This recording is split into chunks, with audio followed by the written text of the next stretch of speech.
तो स्वागत है गाइस एक और नई वीडियो के साथ। तो आज की इस वीडियो में हम जानेंगे ट्रांसफार्मर ऑयल में कौन कौन से टेस्ट किए जाते हैं, साथ में बीडीबी टेस्ट क्या होता है और इस टेस्ट को कैसे परफॉर्म किया जाता है, सब कुछ डिटेल में जानेंगे। तो आगे बढ़ने से पहले हम कुछ चीज़ों के बारे में थोड़ा डिस्कस कर लेते हैं कि ट्रांसफार्मर में आखिर ऑयल डाला ही क्यों जाता है, ऑयल डालने की आखिर क्या ज़रूरत पड़ जाती है, ये पहले जान लेते हैं। अब कुछ लोगों का जवाब ये भी होगा कि गुरुजी ऑयल को ट्रांसफार्मर के अंदर कूलिंग के लिए डाला जाता है। तो चलो ये तो कुछ हद तक ठीक है, मगर ऑयल को डालने के पीछे मेन पर्पस ये होता है कि वाइंडिंग को इंसुलेशन प्रोवाइड कराना होता है। और हमें ये भी पता है कि ट्रांसफार्मर ऑयल करंट को अपने अंदर पास होने नहीं देती है, मगर ऑयल की भी अपनी एक क्षमता है और वो अपने क्षमता के अनुसार ही लीकेज करंट को रोक पाती है। ऑयल कितना लीकेज करंट को रोक सकती है, उसकी कितनी क्षमता है करंट को रोकने की, उसी को डाइलेक्ट्रिक स्ट्रेंथ भी कहा जाता है। और इसी डाइलेक्ट्रिक स्ट्रेंथ को पता करने के लिए हम बीडीबी टेस्ट को परफॉर्म करते हैं, जिसे ब्रेकडाउन वोल्टेज टेस्ट के भी नाम से जाना जाता है। तो चलिए अब ये भी समझते हैं कि बीडीबी टेस्ट को आखिर कैसे किया जाता है। सब कुछ बहुत ही आसान तरीके से समझेंगे। आप बीडीबी टेस्ट को परफॉर्म करने के लिए एक स्पेशल मशीन आता है जिसे हम बीडीबी किट के नाम से जानते हैं।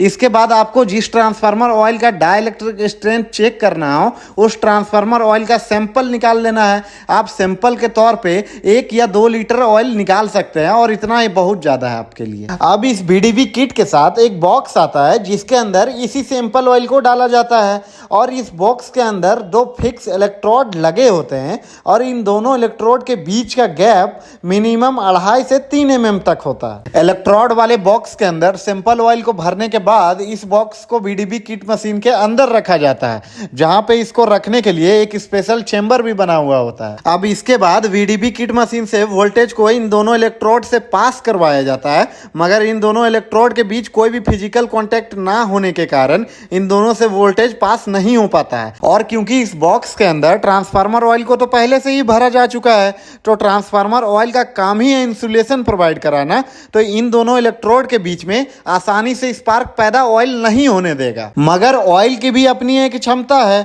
अरे भैया, अपना वो कैपेसिटी के हिसाब से ना करंट को रोक पाएगा। तो अब ये ऑयल कितना लीकेज करंट को रोक सकती है, इसी का तो हमें पता करना है।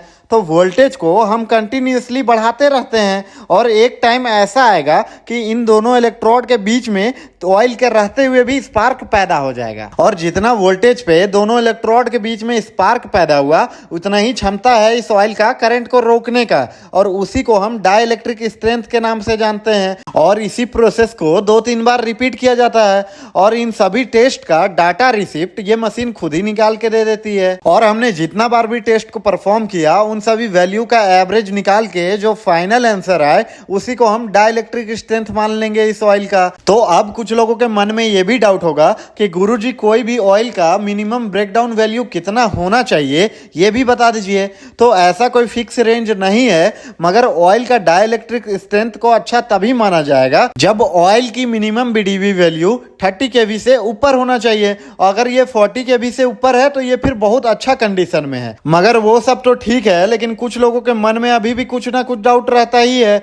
उनके मन में ये चल रहा है कि गुरुजी चलिए मान लीजिए हमने जो ऑयल टेस्ट किया उसका 30 kV से नीचे बीडीबी वैल्यू आया, तो अब इस कंडीशन में हम क्या करें ऑयल का। तो आइए पहले ये समझते हैं कि कोई भी ऑयल का डाइलेक्ट्रिक स्ट्रेंथ आखिर कैसे घटता है। तो ये तो आप भी जानते होंगे कि कोई भी चीज हो, समय के साथ वो अपना प्रॉपर्टीज खोने लगता है।